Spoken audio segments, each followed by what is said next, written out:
And so the first thing that you will notice is the great deception. And so in the last days, one of the assets a believer must have is discernment. If all you have is money in an account and cars that you drive, you are very poor. Because one of the things that will invade the earth realm in the last days are great deceptions. And these deceptions don't just float in the wind. The Bible said there will be captains that will herald this deception. For he said, many shall come in my name, saying, I am the Christ, and shall deceive many. So many people will be deceived. And so if you are walking on the face of the earth in the last day, what you should try to do is not to fall into the quadrant of the many that will be deceived. That means only few will have the rich asset of discernment in the last day. There will be many who possess cars and lands, but there will be few that have discernment. And so it said, many will be deceived. Now, one of the things you need to focus on as you grow as a Christian is how to master the life that is on your inside. Mastery of the life within is the power of the ages to come. If you don't know how to interact with that life, master its operation, and on the strength of the discernment you build from that life, begin to order your step, you are a victim waiting to happen. And so Jesus told us the first sign of the last day is the great deception. Number two, he said, and there you shall hear of wars and rumors of war. It says, see that you are not troubled, for all these things must come to pass, but the end is not yet come.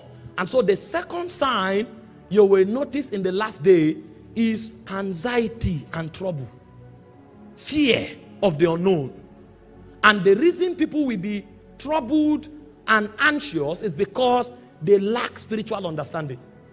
The war is not the sign. It is the trouble and the trauma that the sons of men will start walking in that will show you. Now, when the medical guys went out, they mentioned it, but you will just know that one of the greatest things you will meet is high blood pressure. People are just afraid. They are afraid. Terror is everywhere.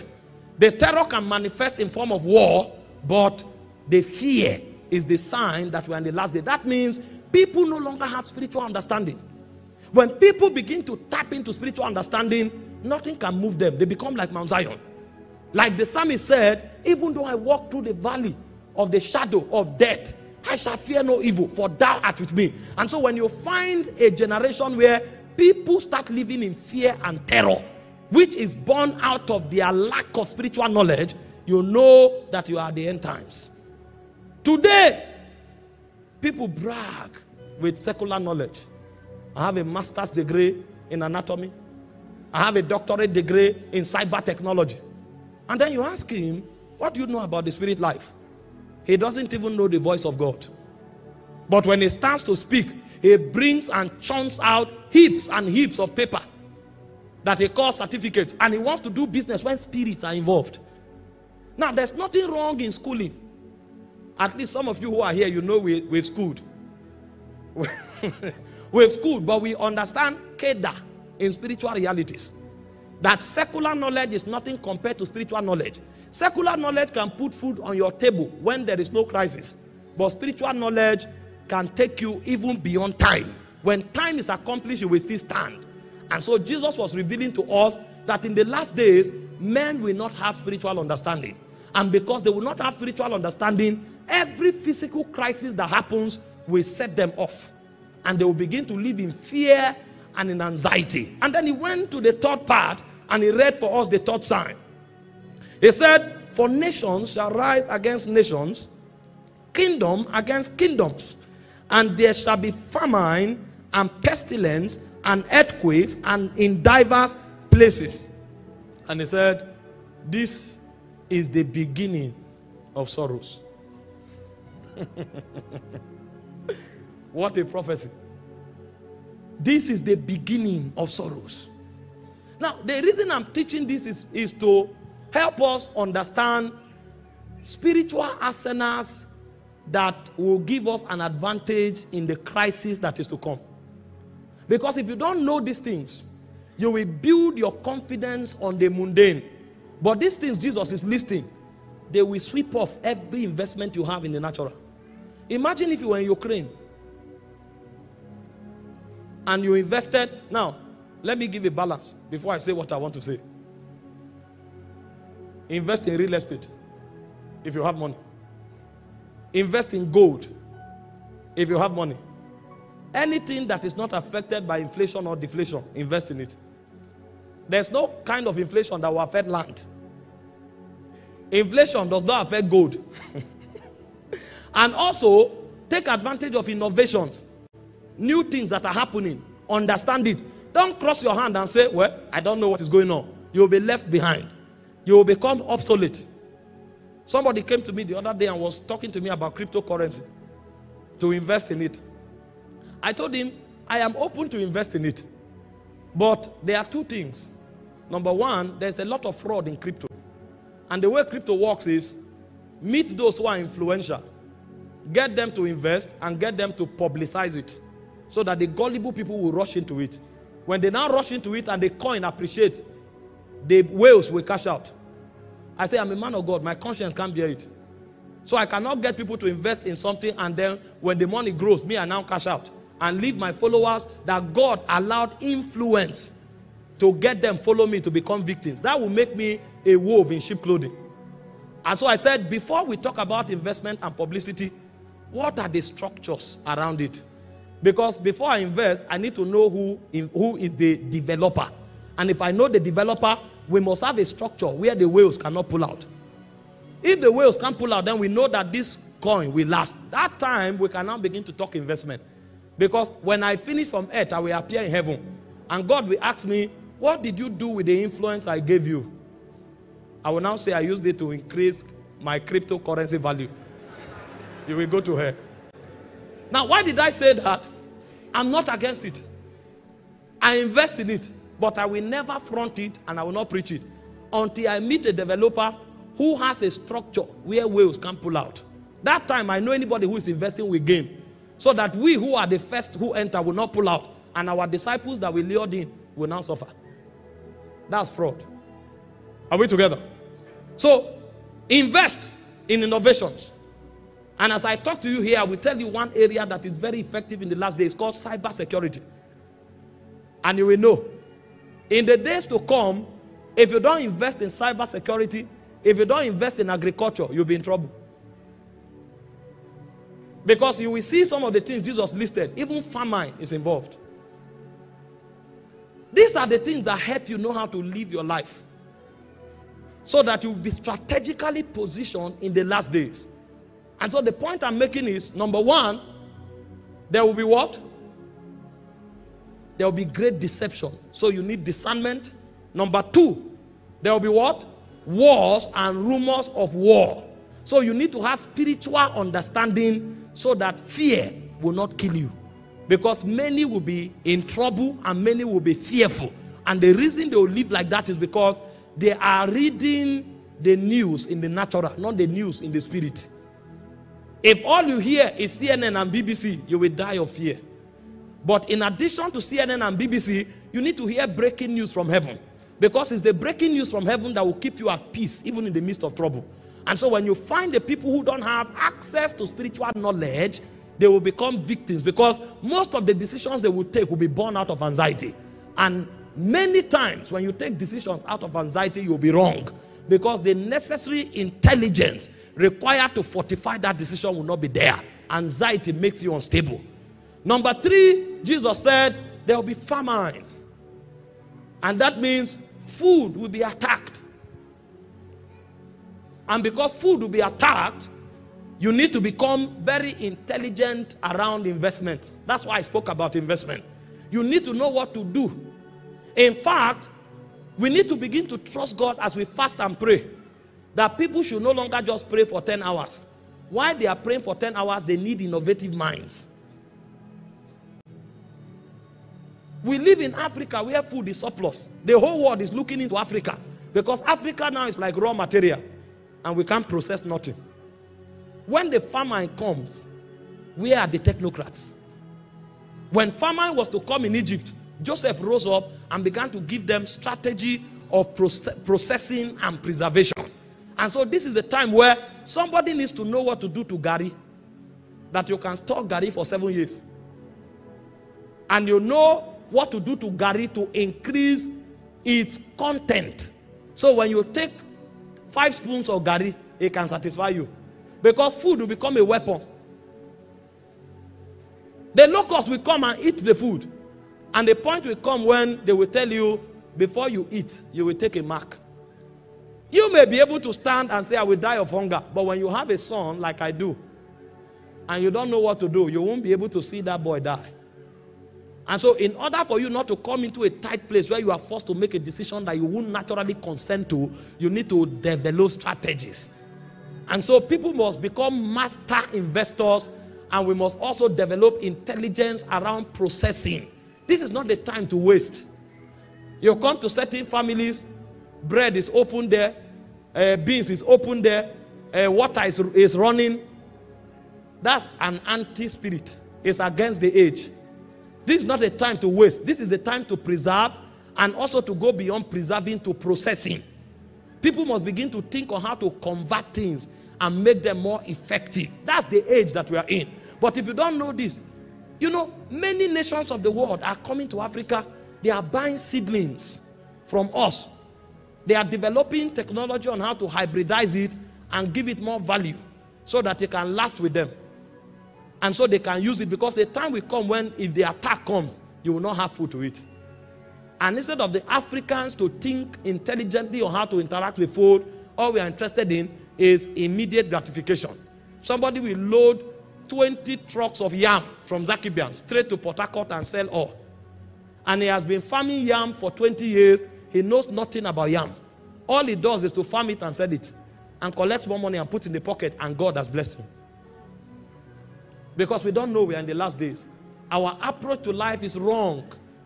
And so when Jesus was teaching, he was equipping us against the times that we are in. Number 4, Jesus said that there will be betrayers. He said, then shall they deliver you up to be afflicted, and shall kill you, and ye shall be hated of all nations for my name's sake. And then shall many be offended, and shall betray one another, and shall hate one another. So the 4th sign Jesus gave was betrayers. And so when your friend betray you, don't be offended. Build discernment to get trusted people. It will happen, and it will keep happening. You will kill yourself being offended. Can you imagine this sister that I've been with for 10 years? Well, you were with her for 10 years, but you didn't add discernment. That's why we create structures now. Even in church, there are structures. Don't come and wake up and say, that person on the media knows what he's doing. You will be shocked. The next time he will kneel down crying, he has sold your black magic camera because there's no food in the house. And you have a crusade that night. The agenda of God will be destroyed because you were naive and gullible. There should be accountability. There should be structure around everything you do. Don't wake up and say, this man is a prophet, living with the offering. One day he'll be walking and his socks will shift. And then the only dollars that was given as offering will fall. You will now notice how careless you have been with God's resources. Thank God we trust ourselves, but we will add structure to what we are doing. Even me, that is the set man, I'm not the one who makes withdrawals from the ministry funds. It's somebody else that makes withdrawals. I authorize, somebody else makes withdrawals. So one day, I will not get tired and say, this thing is not working. And the next time you will see me talking, I'll be talking from London and say, you know, God has instructed me to relocate to London. Relocate to London with your seed. We are in the last days. Fathers will betray children. Children will betray fathers. Spouses will betray themselves. And so if you want to work effectively, build structure into every relationship, including family relationship. Consciously know how to relate with your wife so as to manage her emotion, because there will be many whispering spirits that can creep into systems that are not structured and create doubt in the hearts of men. And those doubts will lead to betrayal. You are a pastor, you say, no, here we are on fire, we are holy men. And 5 sisters come to your office, your secretary is a sister, she's working with you around 1 a.m. And then your wife traveled Somebody who is now angry with you because you promised him something you didn't give him will now call you and say, well, I don't know how they work here, but I saw Sister A coming out of your husband's office around 1 a.m. 1 a.m. She will now call somebody else. Where is this sister? They'll say it's with God's servant. You won't know where your divorce will originate from. But it originated from lack of wisdom and lack of structure. And so when Jesus is telling us these things, is to help us think deeply. You went and threw your child in a school and said this is a Christian school. And there's no strategy around monitoring how they are treated. Somebody came to pick his child from school. He knows this boy is a tyrant at home. You know this kind of children that they are pulling things every second. As he's holding one, you collect it, he's carrying another one. But every time he goes to carry this boy from school, the boy is sleeping. So what are they telling this boy that makes him so calm? Is this not the same boy that wakes up with action at home till night? How come when he goes to school, he is so calm? Only to discover later that they add some sedatives to their food.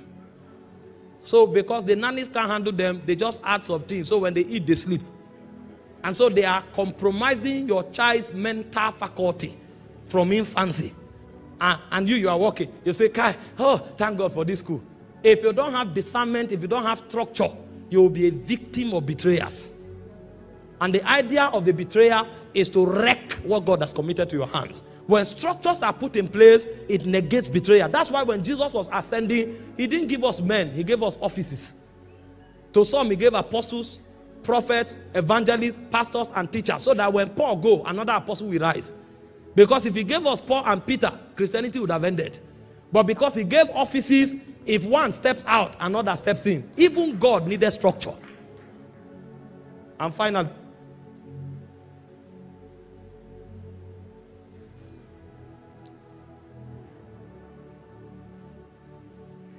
he said, many false prophets shall arise and shall deceive many. And he said, because iniquity shall abound, he said, the love of many shall wax cold. And so in the last days, people will become godless. And the reason is simple. Iniquity shall what? Abound. That's why everywhere you turn now, you see a naked person. They are trying to access your soul structure. They are trying to pierce into your soul and to darken your soul. So when iniquity dominates you, whether you like it or not, you will become an agent of the devil even before you know. There are many Christians today that are either masturbating, or they are into pornography, or they are into drunkenness. They didn't know how their soul was remodified like that. They are not conscious of the last day. They didn't know that music is not about entertainment. Music is actually a gateway to the soul. And so what they do is to look for those who have access to the realm of sound and compromise them so that they can create vibrations that can alter the soul structure in a negative direction. And so you hear music, suddenly you become a drunk. You hear music, you become gay. You didn't know that the music was a product of sequences of vibrations formed with intelligence to alter your soul structure. Everything is created to make you become a slave of iniquity. And so a point comes, the things you want to do, you can't do. And you can no longer serve God. Now, all of these were the factors Jesus pointed out to predominate the last day and to make those who we end with God few.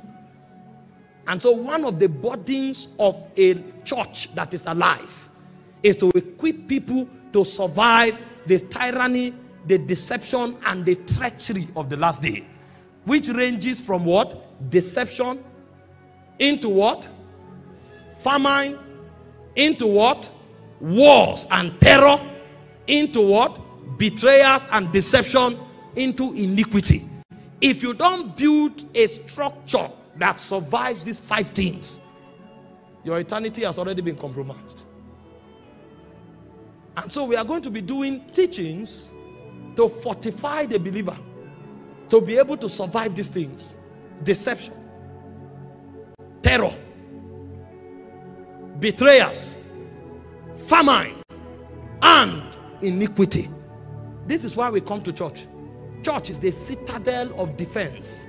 It's a spiritual defense tower that God set in motion to create safety and security for his children so they walk into the fullness of their ordination and heritage in God as touching the last day. This is not a place just to come and celebrate. Yes, we celebrate, but over and above it, we come here to be fortified. So as we go into the world, we have an advantage that makes us become like Mount Zion that cannot be moved. And so tonight, I want to touch two of those advantages that we have as believers who will make strategic progress in the last days.